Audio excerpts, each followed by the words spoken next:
Hello दोस्तों।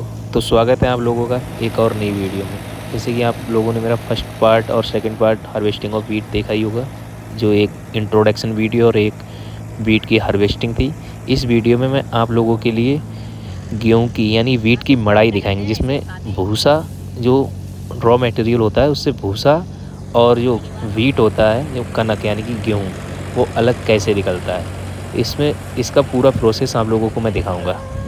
अब जैसे बारी बारी से क्या करते हैं हम लोग, पहले जो खेत में फैला हुआ रॉ मटेरियल होता है उसको बारी बारी से इकट्ठा करके एक जगह पे पहुंचाते हैं, एक जगह पे कलेक्ट करते हैं। वहाँ से फिर उस कलेक्ट किए रॉ मटेरियल को थ्रेसिंग के मुख तक पहुंचाते हैं, जहाँ से जो मुख्य द्वार होता है जहाँ से मड़ाई का प्रोसेस जारी होता है। जैसे कि आप लोगों को पता ही है, मैंने टास्क किया, उस टास्क को अचीव करने के लिए मैं बहुत सारे एफर्ट्स भी लगा रहा हूँ। हमारे साथ और भी बहुत सारे लोग लगे पड़े हैं हेल्प करने के लिए, क्योंकि इसको अकेले नहीं कर सकते हैं।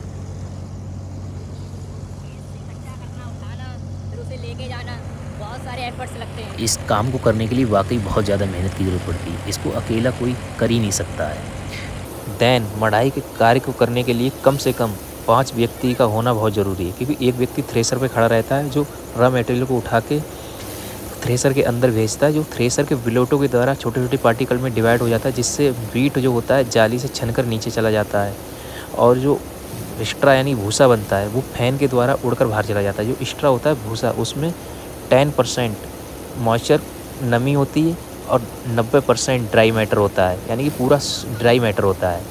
और जो वीट होता है वो हम ह्यूमन बींग्स यूज करते हैं, और जो एक्स्ट्रा होता है भूसा उसे एनिमल फीड्स के लिए यूज करते हैं। जो थ्रेसर वर्क करता है हमारा, वो ट्रैक्टर के आरपीएम पे वर्क करता है। जितने आरपीएम ट्रैक्टर बनाएगा उतनी ही तेज़ी से हमारा थ्रेसर वर्क करेगा। जो हम आपको बता रहे थे एक्स्ट्रा यानी कि एनिमल फीड्स भूसा, वो भूसा यहाँ से फ़ैन के ज़रिए बाहर निकल जाता है फैन के द्वारा, जिससे हम एनिमल फीड्स के लिए एक त्रिपाल पे कलेक्ट कर लेते हैं। और जो हमारा गेहूँ होता है वो 3 जाली से होकर गुजरता है। फर्स्ट जाली यहाँ पे मड़ाई होती है, वहाँ से सेकंड जाली पे आता है जहाँ पे जो रॉ मटेरियल होता है वो उड़ जाता है। उसके बाद वो थर्ड जाली पे आता है, जहाँ से वो हम उसे डलियों में कलेक्ट करके बोरों में भर लेते हैं। मड़ाई के बाद जो गेहूँ होता है वो एकदम फ्रेश होता है। आप चाहें तो इसे और साफ़ कर सकते हैं, वरना इसे डायरेक्ट आप मार्केट में सेल कर सकते हैं। और गेहूँ को स्टोरेज करने के लिए 10 से 12% नमी होनी चाहिए, जो कि आप सेफली 6 से 12 मंथ के लिए उसे स्टोरेज करके रख सकते हैं। थैंक यू गाइस, जो मैंने टारगेट लिया था उसे फाइनली आज मैंने अचीव कर लिया।